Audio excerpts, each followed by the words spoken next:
Hi, I'm Jonathan Stroud, and I'm going to read you the first chapter of The Outlaws Scarlett and Browne. That morning, with the dawn hanging wet and pale over the marshes, Scarlett McCain woke up beside 4 dead men. 4. She hadn't realised it had been so many. No wonder she felt stiff. She tipped her prayer mat from its tube and unrolled it on the ground. Sitting cross-legged upon it, she tried to meditate. No luck. Not with 4 corpses staring at her and a knife wound throbbing in her arm. A girl couldn't concentrate in those conditions. What she needed was food and coffee. She got to her feet and glared down at the nearest body. It was a portly, black-bearded Woldsman in a denim shirt and jeans. He looked old enough to be her father. Perhaps it was her father. His face, half resting on mud and stones, wore an aggrieved expression. "Yeah, we've all got problems," Scarlett said. "You try to rob me, that's what you get." She stepped over the man and went down to the lake to inspect the animal snares. Yet again, her luck was poor. The traps were broken, the noose strings bitten through. At the end of a smear of blood, a rabbit's head lay tilted in the bent, wet grass. The long, rust-brown ears were cocked upwards, as if giving her a furry 2-finger salute. It was like the mud rats had deliberately left it that way. Scarlett McCain swore feelingly in the direction of the forest. Then she took a penny from her pocket and transferred it to the leather cuss box hanging at her neck, already in the red, and she hadn't even had her breakfast. Back at camp, she brewed coffee over the remains of the night's fire. She drank standing up, straining the dregs through her teeth and spitting the black grit into the water of the stream. It would be a clear day, cool at first, but no rain. The hilltops of the Wolds were picked out in buttery yellow, the western flanks still dark and blue. Way off, beyond the edge of the fens, Scarlett could see the street lights of Cheltenham showing behind the fortifications. As she watched, they shut off the town generator and the lights winked out.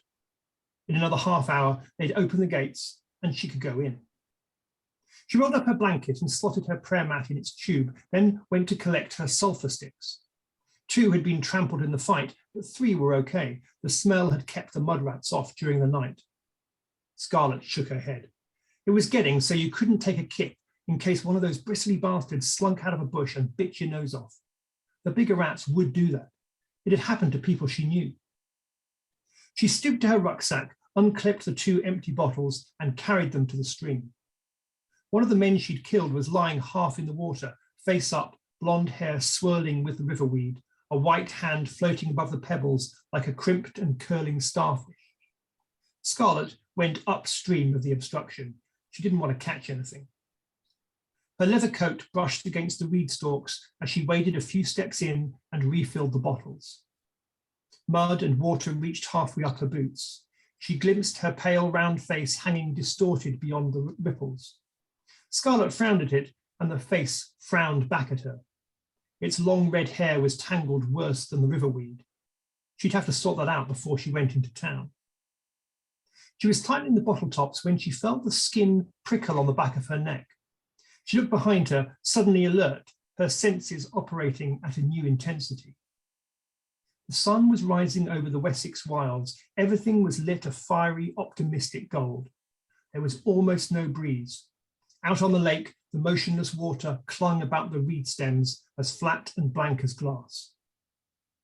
Scarlett stood where she was, a bottle in each hand, trying to hollow herself out so that every available sensation came flooding in. Her eyes moved slowly around. No danger was visible, but that didn't fool her.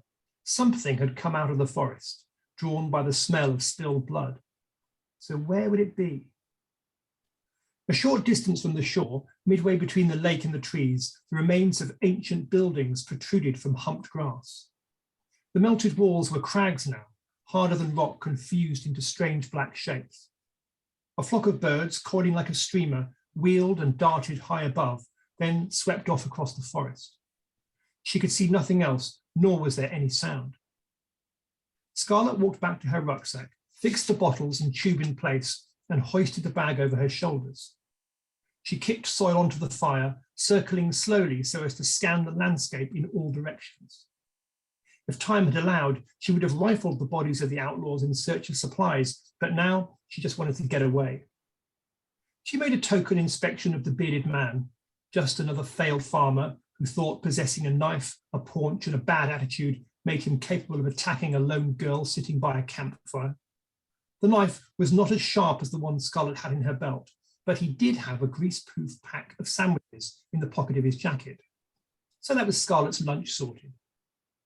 She left the camp and began threshing her way through the tall, wet grasses. Off to the west, clouds were massing to extraordinary heights, mountains of pink and white towering over the Welsh frontier.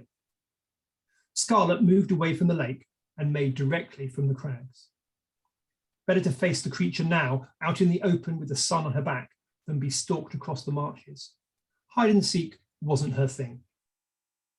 When she got within 50 yards of the wall, she stopped and waited. Presently, a long, low-backed piece of darkness peeled off from the edge and loped into the sunlight. It was a brindled grey and black wolf, a mature adult, twice as long as Scarlett was tall. Its head was lowered, but the lazily swinging shoulder blades rose almost as high as her chest. The amber eyes were fixed upon her. It came forwards unhurriedly, with the confident swagger of a salesman about to close a deal. No fuss, no flurry. It too was keen to get the job done. Scarlett's hand moved slowly towards her belt. Otherwise, she stood where she was, a slight, slim figure in a battered brown coat, weighed down with a rucksack and tube and bottles and all the paraphernalia of a girl who walked the wilds. The wolf slowed its pace. When it was 6 yards away, it halted. It raised its head to the level of Scarlett's, and she and the animal appraised each other. Scarlett took note of the wet fangs, the black lips, the intelligence burning in its gaze. Perhaps the wolf noted something in Scarlett McCain too. It turned its head, and all at once it was trotting past her and away. Its thick, sharp tang whipped against her face and was gone. Girl and beast separated. The wolf ambled back towards the lake, following the scent of the bodies. Scarlett took a comb from a pocket and ran it through the worst knots in her hair. Then she located a piece of bubble gum, tightened the straps on her rucksack, adjusted the hang of her gun belt, and set off towards the distant town. Enough dawdling. Time to get on with business. Time to demonstrate how a robbery should be done.